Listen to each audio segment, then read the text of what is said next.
Yung talento ko, binigay po yan ng Panginoon. Pinatawag kami is hindi po tumatayo yung junjun ko. Tapos maya-maya, naramdaman mong sumarap ng pakiramdam mo. Due to their massive exodus to Kapihan, Kung nandun ka, anyway, each member is helping another member. Katapusan na ng mundo bukas at kailangan umakyat kayong lahat doon sa kapihan para masave. Sir, sinasabi niyo kayo ang Diyos. Diyos, dili na ako maabot sa punto ngayon. Sinabi mo na ikaw ang Diyos. Kung Naniwala. napapansin niyo, kumukulog. ipabago-bago po yung boses niya. Sampol. Kaya, Hello. there was a time that it was raining hard and Senyor Aguila shouted, "Let the rain stop." Sige, bakit ka tinawag na Senyor Aguila? Kasi yung Senyor Aguila is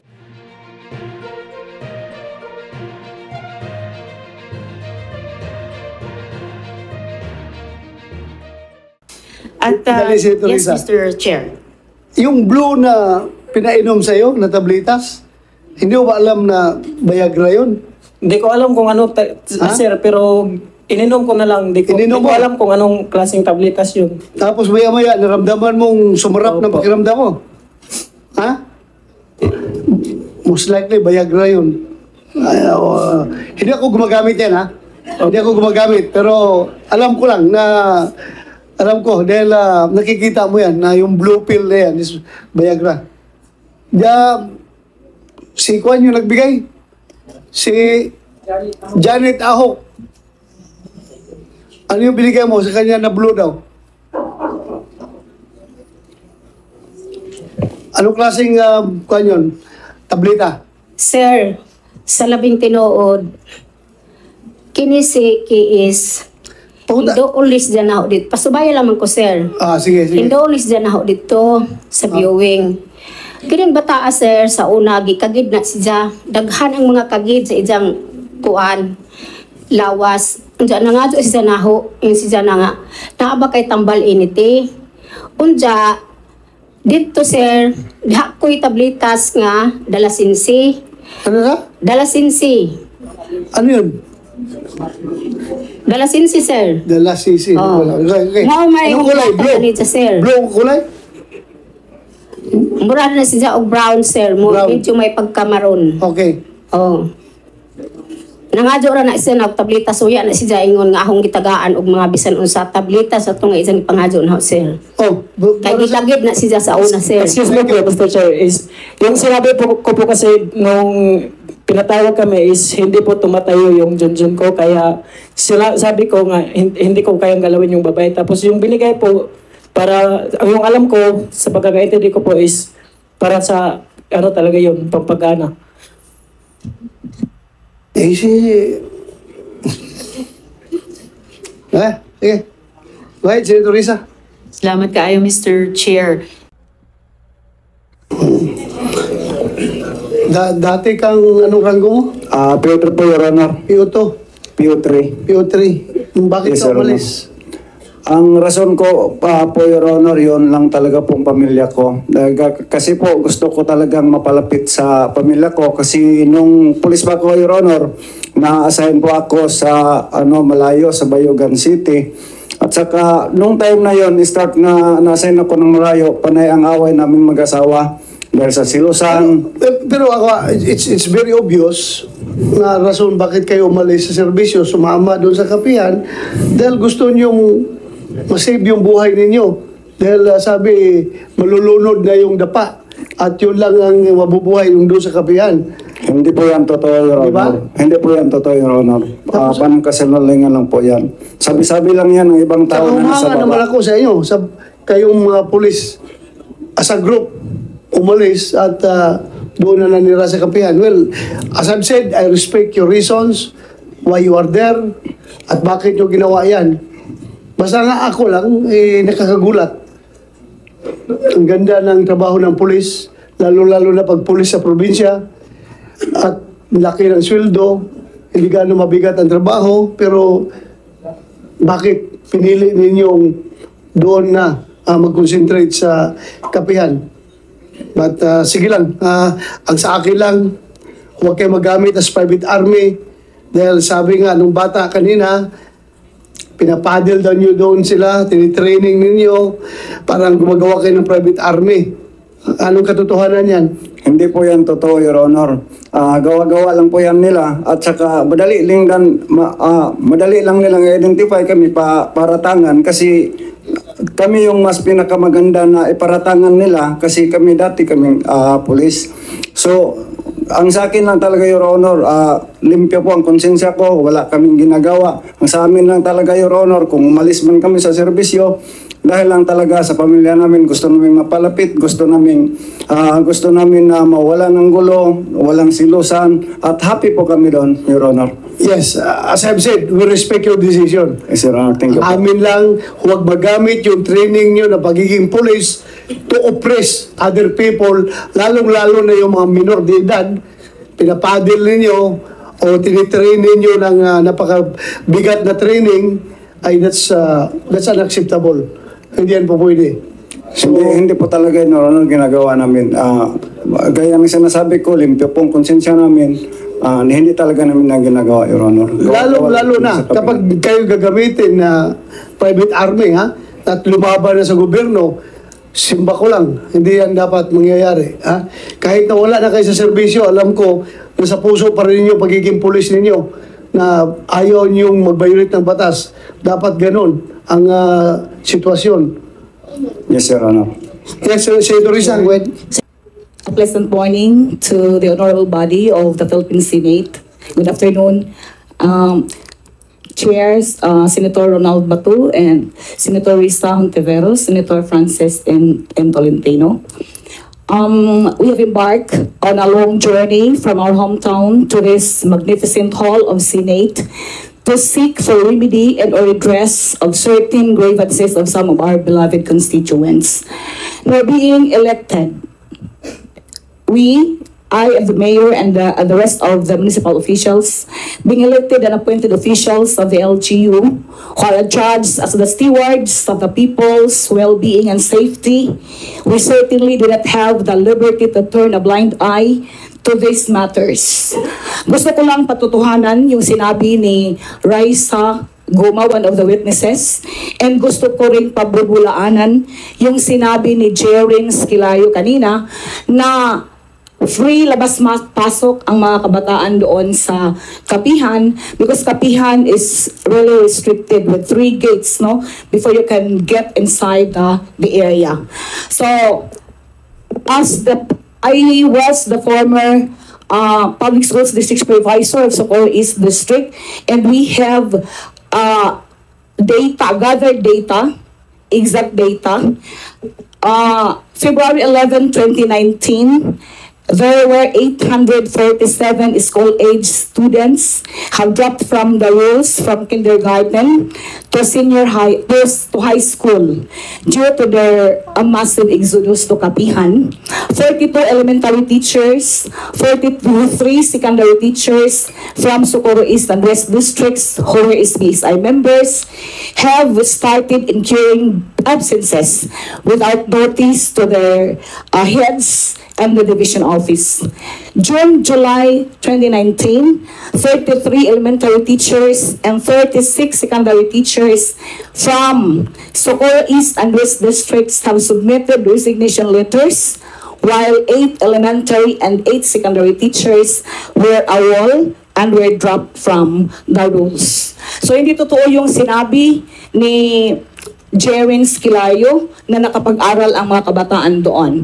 847 kindergarten pupils and students, high school students, na hindi na talaga nila pinaaral for more than 4 years. Ngayon na lang sila More than 4 years. 4 years. From their transfer to Kapihan. So, maraming ginagawa ang DepEd para marisolba ang isyong ito. In fact, yung aming superintendent, ilang times na nagbisita doon sa amin, including the regional director, DepEd regional director, asik na ron si Bringas. Doon sila, pinuntahan talaga nila doon para ma-investigate, para hikayatin silang bumalik sa school, including yung nag-awol at nag-resign na mga teachers. Pero wala talaga, to no avail. Wala talagang pinakinggan nila lahat. Yes, go ahead, Senator. Thank you, ma'am. Thank you. Senator, Mr. Senator Chair. Risa, if I may, short interjection lang. Meron kang affidavit dito. Sinabi mo, he was able, referring to Haring Aguila, Yes po, sir. he was able to change and comfort and contort his voice into different person. Yes po, sir. Anong different person?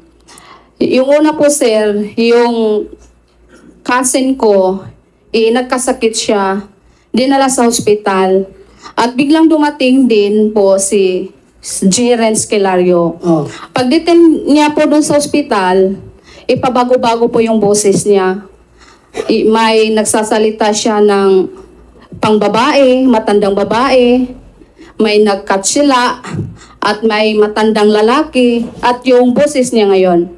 You confirm that, Jerez, kaya mong magbusis babae, busis katsila, sampol. Ha? Kaya? Sige. Kaya? Ano? Hindi po yan totoo. Ha? Hindi po yan totoo. Hindi totoo. Opo.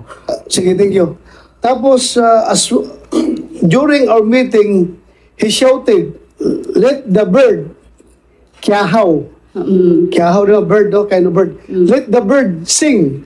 And unexpectedly, a bird sang. Yes po, sir. Totoo yan. Kumanta Opo. yung, paano? May boses po ng ibon Oh. na biglang tumunog. Huh? There was a time that galing sa kanya o galing sa ibon. May ibon talaga dumating na kumakanta. Sabi niya, tingog langgam kiyahaw. At may tumunog na naman din na ibon. Okay There was a time that it was raining hard and Senor Aguila shouted, "Let the rain stop." And indeed, the heavy rain stopped. Since then, we really became diehard believers because of his supposed powers. Yes po, sir. Huminto talaga ang ulan, sabi niya. Baka accidentally lang po din po, sir, yung... Bakit ka naging diehard? Noon po yun, sir. Ano yun? Yung sobrang diehard pa. Kaya nga po huminto ako sa pagtuturo. Okay, thank you. Senator Risa, go ahead. Salamat kayo, Mr. Chair. At ma'am, sabi din po ni Mr. Galanida, gusto daw nila magtayo ng school. Ano pong tingin nyo doon sa planong yon? Ngayon lang din po sila nagplano na magtayo ng school nung pumutok na po yung kaso, ma'am. Bakit ganun yung timing? Sabi nga nung ibang tao na nandun pa sa baba, sa bundok, parang cover up ba? Yung cover up na hindi sila matatawag na kulto doon. So pati yung pagtatayo ng school na ipinagbabawal naman ang mga bata makapag-aral, ngayon gustong gawin para i-cover up yung Opo. mga akusasyong iniimbestiga. Opo, ma'am. Saka ma'am, ano exactly yung pinangako? Ano exactly yung pinangako sa inyo ni Senyor Aguila kaya kayo sumali noon? Pinapangakuan po kami, ma'am, ng langit. Pag makasunod po kami sa kanya, lahat po kami ay mapupunta sa langit. At yung hindi sumunod doon sa kapihan, ay pupunta kami sa impyerno. Balita po namin, explicitly sinabi ni Senyor Aguila ang mga government employees hindi mapupunta sa langit. Opo, ma'am. Talagang napatingin kami sa isa't isa lahat dito na nagtatrabaho sa Senado. So, bakit po kayo nakumbinse noon na sumama? Dahil po sa mga insidenteng Opo. binasa ni Chair sa affidavit nyo. Opo, ma'am. Salamat po, Miss Riza. Muna yung pangutara nga. Okay, bawo sa unsay kuan ni Rosalina nga nung pili ko nga ako Usarap man ko kabata. 22 years old mo, 23 pa man ko. Okay, sige. Bata ka, 23 years old, pinili ka. Ganito na lang. I will provide you with the answer. Di ba pinili ka dahil of your extra powers? Dahil ka makaka-command ka ng following sa mga tao dahil naniwala ang mga tao ng kapihan na masave mo sila sa lahat ng katalagman. Lahat ng masama pangyayari sa mundo dahil you are the reincarnation of Christ. Kung totoo po yan, Your Honor, may FM radio station kami. Ano? May FM radio station kami, nagsulti-sulti na unta ko sa FM radio station nga ako, Mesiya, ako, Jesus. Ang tahod mo ng mga tao, ang respeto, gumikan sa ni Rosalina, ang pagtahod nila, gumikan sa pagtahod nilang Rosalina, Dahil sa ang tawag niyan, dahil sa respeto nila kay Rosalina, yung mga tao, ikaw ang binoto, ikaw ang pinili, dahil ikaw ang gusto ni Rosalina. Yun lang. Yun yung yung naibawan, Your Honor, nga si Rosalina nagkuan. Ngani, maglisod pa ko dawat ani nga katungdanan ni Your Honor kay usap ako kabatan noon Tinatawag ka nga nila na Haring Agila. Tanungin kita, bakit ka tinatawag na Haring Agila? Dili, uya ako tawagan nga haring sa Agila. Uya ako tawagan na, Your Honor. Oh, waya. Imposible Ang waya nga. tawag nila, Your Honor, is Senyor Aguila. Senyor Aguila, sige. Bakit ka tinawag na Senyor Aguila? Kasi yung Senyor Aguila is screen name na is as a music. Composer, nag-compose ako ng kanta. Composer ka, Senyor Aguila ang tawag sa'yo. So walang relasyon yan sa paniniwala ng mga tao ng kapihan na ikaw ay tawag ito, second coming of Santo Niño, or ikaw ay makakagamot ng may sakit. Hindi, wala po kinalaman yan po. Ha? Yung talento ko, binigay po yan ng Panginoon. Anong talento na yan? Yung pag-music. Music. Kumakanta ka. Opo, kumukompose. Compose. Mr. Chair? Yes, go ahead. Mr. Chair, Senyor Aguila, sino bang pumili sa iyo? Si Ma'am Rosalinda ba or si Mr. Galanida? Hindi po si Mr. Galanida, si Rosalina po, Your Honor. Pero sa kondukta po ninyo, sa buong maghapong ito, 8 oras na halos. Ito Paniwalaan isang niyo huling naman po, Your pagkakataon na iligtas nyo ang sarili nyo sa harap ng mata siguro ng komite. Inuutusan lang ba kayo ni Mr. Galanida? Hindi po. Lamang tayo, Mr. Chair. Last chance. Pero, nagtatanong ka kay Mr. Galarida kung anong mga desisyon na gagawin mo. Yung humihingi ka ng advice sa kanya. Kasi si Mr. Galanida po, yung Your Honor, yung Secretary General noon na yung may alam sa kaya nga, ako nga, Mr. hindi ako Chair, kung naniwala. mapapansin nyo, kumukulog. Ha? Senyor Aguila, baka pati yung langit sinasabi, magsabi na po kayo ng totoo sa komiting ito. Kasi kanina, Mr. Chair, mayroong mga himala ng ibon, ng ulan. Kumukulog. Ngayon po, kumukulog. Ano? Your Honor, gusto nga ni kumuhuman og eskwela, kaya ako mag-eskwela. Anong grado mo? Ako, Anong high grado? school graduate ako, Your Honor. Ha? Second year high school ako, Your Honor. Second year high school. High school. Gusto pa nga ni kung magnapa ko yung mga pangandoy sa akong kinabuhi. Alam mo, Ako pangutan ng anong gipili kong presidente sa bayanihan. kaya nga eh.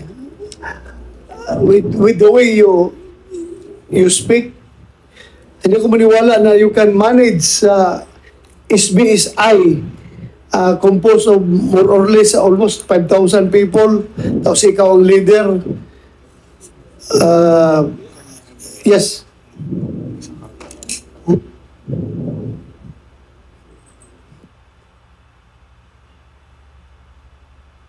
Ito, Juan, anong tawag sa'yo? Haring Aguila? O, Senyor Aguila. Makita mo yung rebulto na yan? Opo. Sino yan? Si Don Albino Taro po yan. Si Don Albino Taro. Ang among gitauhan. Yan yung lolo ni attorney. Lolo ni attorney. Yung founder na ito among gitauhan sa Tibok, Socorro. Yung founder. We don't have any issue with him. In fact, we respect him. At saka yung kanyang wife, the late wife niya. Ang ganda yung kanyang vision sa buhay na makatulong sa mga mahirap, mag-organize through bayanihan at gamitin yung natural resources sa isang lugar na antap para mapakinabangan ng mga kababayan natin na hirap sa buhay. Wala kaming issue sa kanila. Ang issue lang ngayon ay nagsimula sa iyo. Nung ikaw ay dumating dyan sa kapihan at nagkakaroon na ng forced marriages, meron ng allegation ng mga rape at pinipilit mo na mag-sex sila. Kung hindi sila mag-sex, pinapareport mo at meron mga report ng yung mga bata hindi pwede mag-aral. So yun na, that started the problem.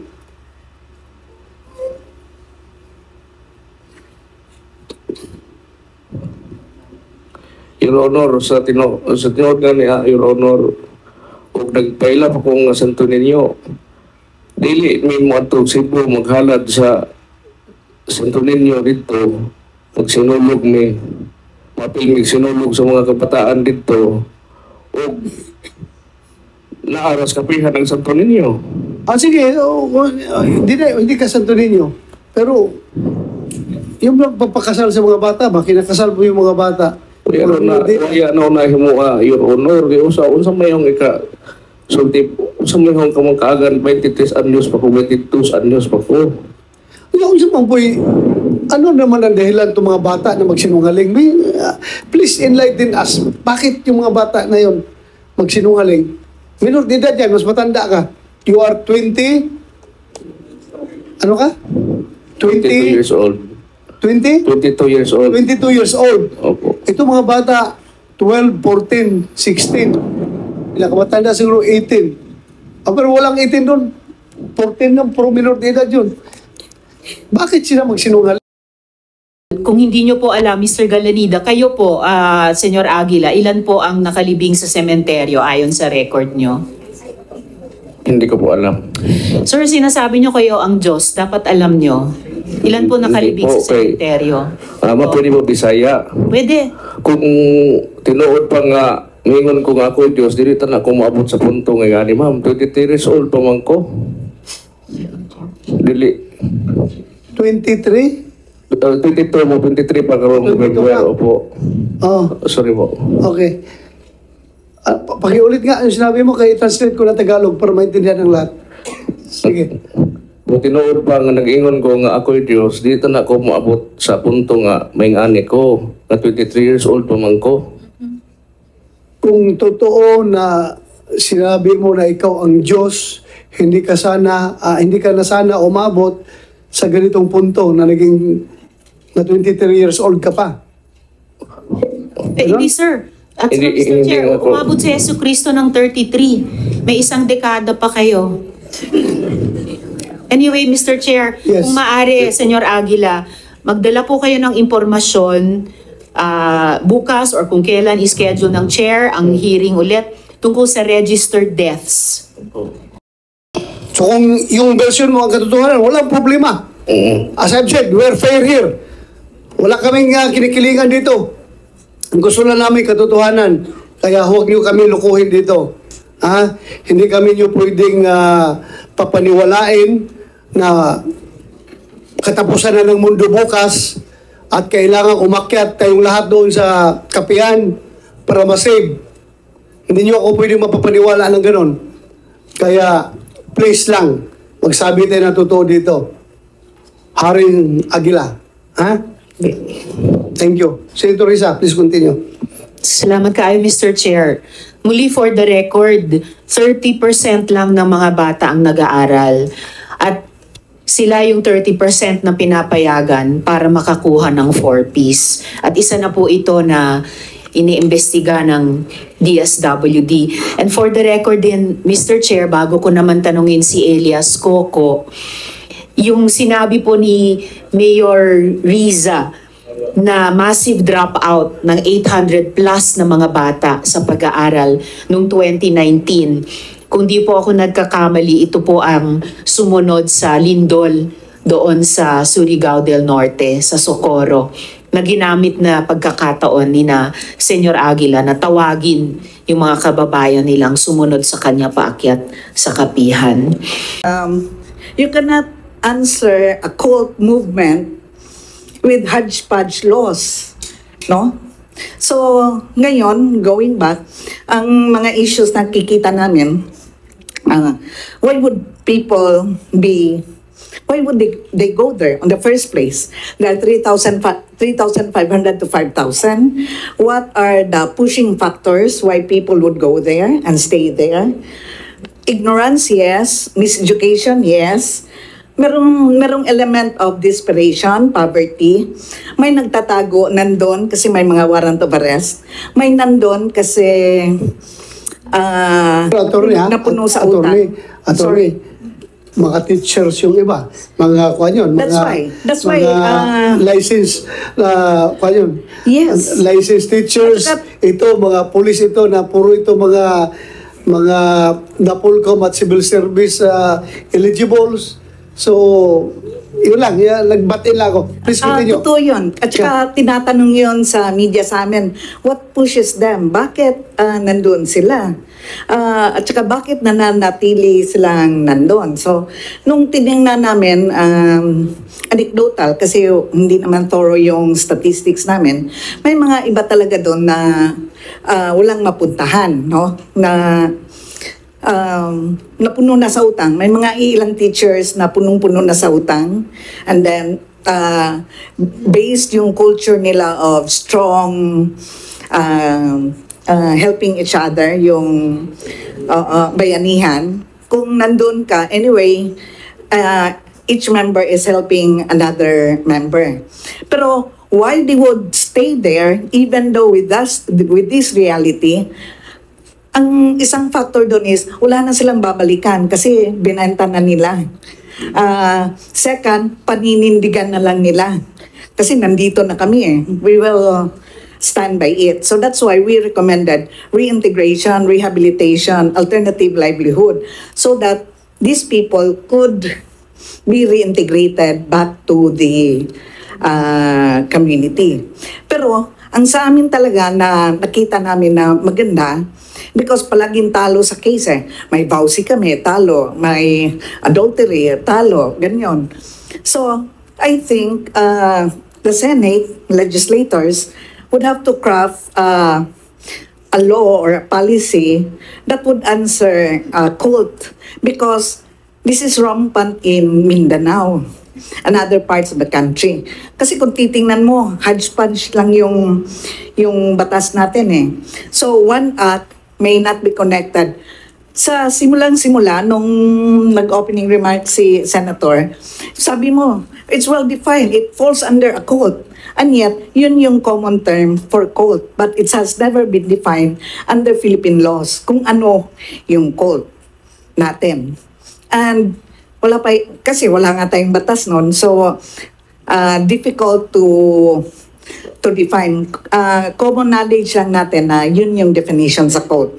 Now, the Cebu for Human Rights, we will be submitting a position paper, but our recommendation is really to come up with a more comprehensive law on this matter to answer, kasi hindi kaya. At saka nakikita namin, this Senate investigation really put into light the problem. Kasi nung nandun sa Socorro, yun, tinutulungan ng NBI, correct. Talagang tinutulungan. Yung CHR doon, yung region nyo, yun, meron. Ito, meron. Pero hindi buo. At saka yung sa DepEd, yung tumutulong. But with this platform and with this venue, you're really able to bring the problem about cult and cultism all over the Philippines. Kaya nga siguro patok na patok kasi maraming nagkaka-interest dito. Thank you very much. Thank you, Attorney. Thank you for your for sharing us that You're information.